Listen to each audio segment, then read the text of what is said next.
بون، الفيديو هذا مضحك مبكي في نفس الوقت، وحاب نديرو لإخواننا العرب ونخليهم هما يحكموا.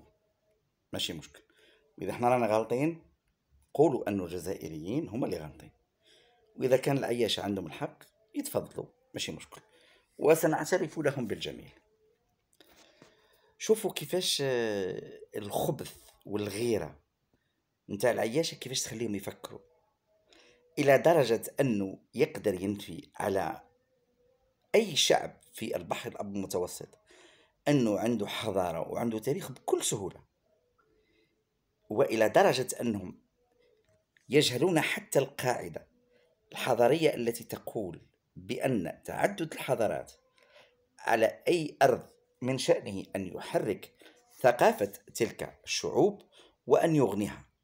لا، كشغل عندها une culture pluridisciplinaire، أي أن توافد الحضارات على أي شعب من شأنه أن يغني ثقافة ذلك الشعب من خلال الأخذ والعطاء. فالقاعدة هذه ما عندهمش في راسهم، وإذا كنت غلط صحوا هذه. ويعتقدوا أنهم كي قعدوا بعيدا عن سطوة الغريب، مع أنه يعني كل أنواع الاستعمار ذاقوا من الاستعمار البرتغالي إلى الإسباني إلى الفرنسي وهلم جرا إلى بعض الاستعمارات الأخرى التي لا داعي لذكرها، نتاع تناحر بعض الحضارات العربية فيما بينها، تتمدد وتتوسع حضاراتها بشكل بسيط جدا. يعني من المنطق يعني أن الحضارة الأغالبة والإدريسية والأدارسة والمارينيين كلها كانت تتمدد، تروح وتجي تروح وتجي، وإلى درجة أنهم ينسبوا حتى الحضارات نتاع الشعوب اللي يحبوها ليهم هما، وينفوا الآخرين حضارة أخرى. مثلا الحضارة نتاع الموريتانيين، حضارة المرابطين، عم بالكم بلي ينسبوها نفوسهم وإلا لا؟ إذا راني غلط إخوان العرب قولوا هي، وروحوا أسألوا أي عياشة يقول لك أنه إحنا هما المرابطين اللي كنا نحكموا في الأندلس ونحكموا في الجزائر ونحكموا في، ويعطيك خريطة ثانية تاع ماش مشكل. نتوما الموحدين، اوكي احنا هم الموحدين، يقول لك يزيد يدي حضارة الموحدين. انتوما هما الزيانيين، اي احنا نقول لك احنا هما الحضارة تاع الزيانيين. انتوما الصنهاجيين، اي احنا هما حضارة تاع الصنهاجيين. بك عمركم ما تلقاو شعوب مريضهم مجنونة في راسها كيما هادو اللي صابنا بهم ربي العياش هذا. دوكا شوفوا، نعطيكم واحد القاعدة منطقية، قاعدة حضارية وثقافية، وقولوا لي إذا كنا احنا غالطين، قولوا لي احنا اللي غالطين الجزائريين، احكموا علينا.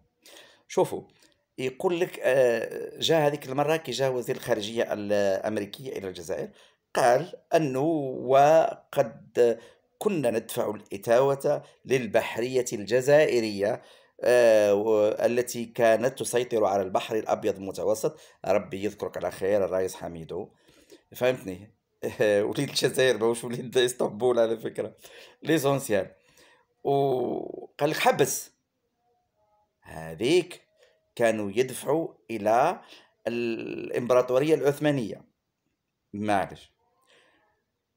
بمعنى أنه أي شيء خلق في الجزائر في مرحلة الخلافة الإسلامية التي امتدت حتى إلى فيينا، وأخذت الكوسوفو والبوسنة ومصر وليبيا وتونس وسوريا وكل هذه، كل الخلافة العثمانية وتركمانستان كل وأوزبكستان كل كانت.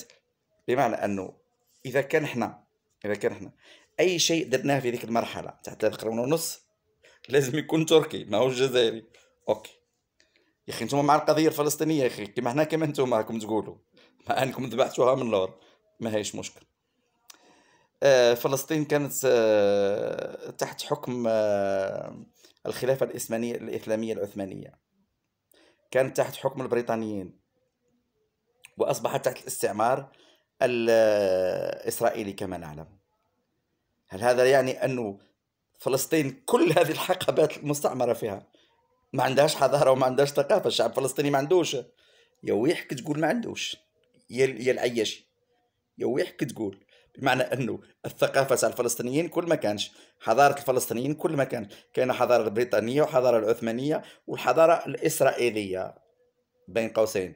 إحنا ما نستعرفوش بها ونعتبرها استعمار، ستعتبرها أنها حاجة طبيعية لأنك طبعت معه. أنت اعترفت بأنه ماهوش مستعمر، بما أنه بأنه في أرضه. داكور. إذا يلا يا الفلسطيني، يا المروكي، يا العياشي، هل تكبر على الفلسطينيين أن عندهم حضارة وعندهم ثقافة وعندهم تراث أم لا؟ هاك نحيتوا عندنا علينا احنا. قلت أنه وقت اللي استعمرتكم فيه الإمبراطورية العثمانية ما كانت عندكم لا ثقافة لا حضارة لا تاريخ، ما الشعب أصلا ما عندناش تاريخ. قلت أنه وقت اللي استعمرتنا أيضا فرنسا ما الشعب اون اكزيست با، دونك حتى الفلسطينيين ما اكزيستيوش. هاي يا سيدي نعطيك مثال آخر. حضارة المماليك والوجود العثماني في مصر، وما أدراك ما الوجود العثماني في مصر، والعائلات المتظاهرة المصرية التركية، رايح تسبهم حتى هما، هتقول عليهم كراغلة وتسبهم في أصلهم ثانية. وكاين تصاهر كبير ما بين المصريين وما بين الأتراك، وعائلات مشهورة أيضا في الفن وفي السياسة المصرية، واش رايح تزيد تسبهم ثاني في أصلهم؟ باش تعرفوا إخواني العرب، مع من رانا نتعاملوا مع حيوانات دي سونس بروبور دي بو. فهمتني؟ حتى المصاهرة الموجودة ما بين الجزائريين والمغاربة رجعوها سبة، يقول لك كرغولي، إذا حتى المصري كرغولي ثانية. وش سميوها؟ وإذا كان كرغولي، هل الكرغولية سبة؟ نجيك نقول لك انت يا سنغولي لانه جدك اللي جا دافع عليك في الوقت اللي كانوا السعديين ضعفاء ما يقدروش يجابهوا، وطاح الدرابو تاعكم، راحوا جابوا السناغلة، الملك السنغولي اللي تزوج بنساكم وكل جاب ورجعكم كل شبه زنوج في المغرب. نسبك نقول لك يا سنغولية، مملكة سنغولية تحبها. والله اذا رانا غلطين قولوا لي بك. معليش، استعمار الفرنسي ايضا. هاو نابليون حكم في مصر، هل تنفي على مصر أنها كانت عندها حضارة في تلك المرحلة؟ نعطيك مثال آخر. فلسطين، حتى من روما الإمبراطورية الرومانية حكمت في القدس لأكثر من قرنين من الزمن، ونعرف كلنا الكنيسة الرومانية الموجودة اللي كانت في فلسطين. هل هذا يعني بأنه الحضارة اللي كانت موجودة في تلك المرحلة أثناء التواجد الروماني في فلسطين نفت أن يكون للفلسطينيين حضارة؟ هاكم تقولوا أنه كي نجبد لك على النوميديين تقول لي مش حضارتكم، ما تجبدليش على النوميديا. أنا واش راح نجبد لك؟ كي نجبد لك على الماريين تقول ما تجبدليش على الماريين. كي نجبد لك على تواجد الحضارة الإسلامية مع الأندلس وكذا، وبأنه أول من أسلم في شمال إفريقيا كان في الجزائر، تقول لي ما تجبدليش لا هذيك الحضارة تاع. إذن على واش نجبد لك؟ بما أنك تكبر على السكان الأصليين أن يكون لهم تاريخ وتكون لهم حضارة. إخواني العرب، إذا راني غلط قولوا لي راك غلط برك، باش تعرفوا فعلا أنه الأطباء حين أنعتوهم بأنه نصفهم مجانين، وبأنه التقارير الدولية لمحو الأمية تقول أنه 47% من المغاربة أميين،